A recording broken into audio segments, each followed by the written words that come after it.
Okay. So how do we define religion? Religion is defined as a system of beliefs, ceremonies, and rules used to worship a god or a group of gods. We have already explained that. Now, there is something very profound in the etymology of the word religion, where we derive the word religion. Religare, from the Latin word religare, which means bent mind. Hindi ibig sabihin ng bent mind ay liku-likong utak. Okay? When we talk about bent mind here, we are referring to something deeper. And what is that? That we are surrendering. We are surrendering our mind. We are surrendering our will. We are surrendering everything to God.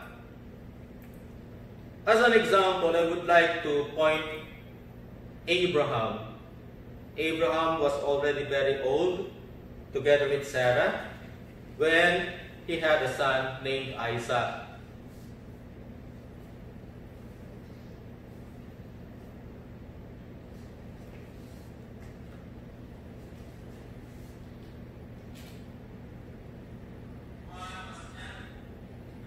Malapit na po ako matapos.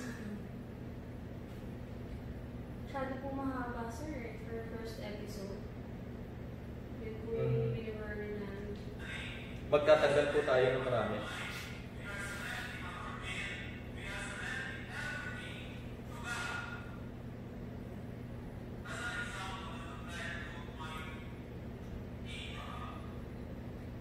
As an example na lang po, yun na po tayo mag-continue.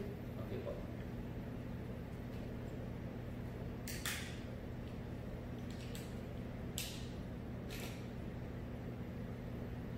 Okay po. Abraham had an only son named Isaac. And Abraham was promised by Yahweh that he is going to be the father of many nations. However, one time, Yahweh tested Abraham. Yahweh told Abraham, Abraham, I want you to offer your son Isaac to me. Pag sinabi nating offer, ang ibig sabihin nun, kakatayin, papatayin, at susunugin. That is the meaning of offering in the Old Testament. And you see, the religion of Abraham bent mind. He bent his will to God. Ang sakit kay Abraham noon, kaisa-isang anak niya. And I just can't imagine Abraham trying to reason with God. Huwag naman anak ko, huwag naman yan. Kaisa-isang anak ko yan. Kung ako yun, siguro magwawala ako. But, you see, Abraham led Isaac to the mountain and placed Isaac to the altar of offering. He bent his mind. He bent his will to God. That is what religion is all about. That is what faith is all about. This is what is being asked of anyone who is really faithful to God. Obedience.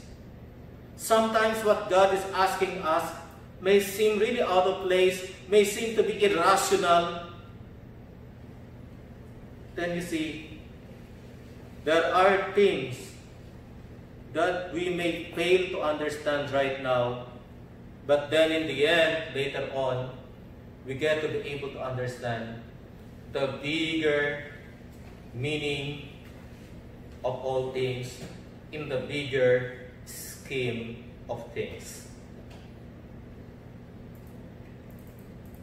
Religious traditions are characterized by various traditions.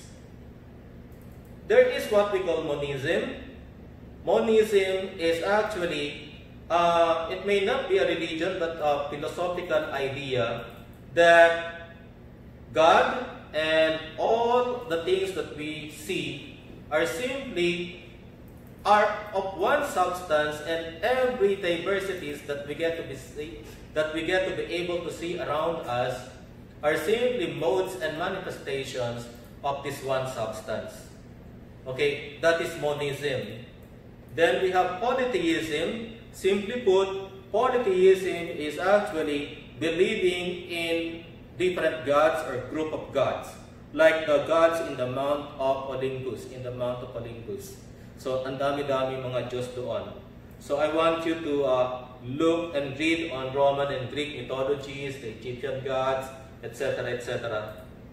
And even in Judaism, in the time of Abraham, in the early part of the development of Judaistic religion, polytheism exists side by side with monotheism. There is a God of Abraham, the God of Isaac, the God of Jacob. Bakit ganun nila sinasabi? Why are they saying the God of Abraham, the God of Isaac, the God of Jacob? Because in their neighboring tribes, neighboring villages, people have their own gods. They have their own gods. So the God of Abraham, God of Isaac, God of Jacob is the monotheistic God, the one God, but alongside with that, there are other gods. Kaya nga sinasabi, kapag ka nanalo sa giyera yung isang pamilya o isang village o isang tribe, naniniwala sila, mas malakas ang Diyos nila kaysa dun sa Diyos ng mga tao na natalo. Then we have monotheism, which we are so familiar with right now. Monotheism is believing only in one God. Characterized or representative of monotheism would be Judaism, mga Hudyo, okay, the Abrahamic or those religions that can be rooted from Abraham, the Abrahamic religions. So we have Judaism, and then after Judaism we have Christianity, and then Islam. These are monotheistic religions. They only believe in one God. How about atheism? Is it a religion? Well, atheism, simply put, is people. It is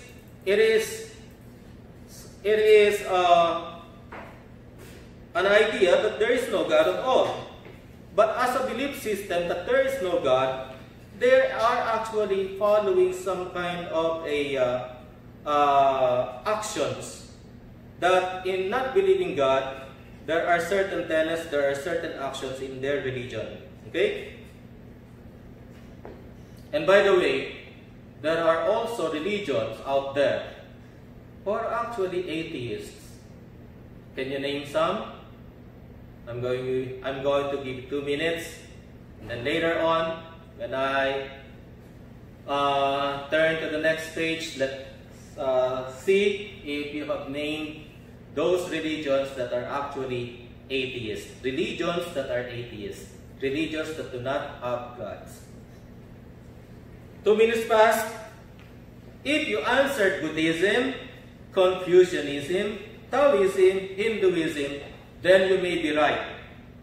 But please don't tell them that. Confucianism, walang Diyos yan. Yung Buddhism, the very beginning, the start of Buddhism was actually a godless religion. It was only later on that Siddhartha Gautama Buddha was deified. In Taoism, there is this yin-yang, or the polarity between bright or light and dark, but there is no idea of a supreme person in Taoism. Hinduism too, the Brahman and the Atman, they do not identify that as God. Then we have agnosticism. Agnosticism does not deny that God exists, but it does not affirm either. It does not deny, nor does it affirm. They simply say, God, yes, but God is not something that human mind is capable of understanding.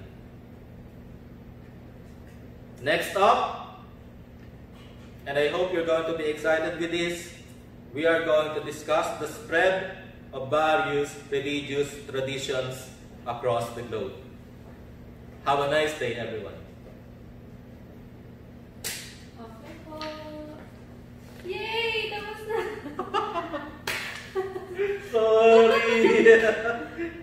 Alam mo, Mike Hager ako. Yes po, naiintindihan ko. Madaldal. Umabot po yung recording nyo na 1 hour and 8 minutes po. Sige, Sir, ano pong name nyo? bigyan ko kayo ng kopya ng PowerPoint. Tapos tanggalin natin sa PowerPoint yung ibang slide. Ano pong name nyo, sir? Dito sa Jose. Sir.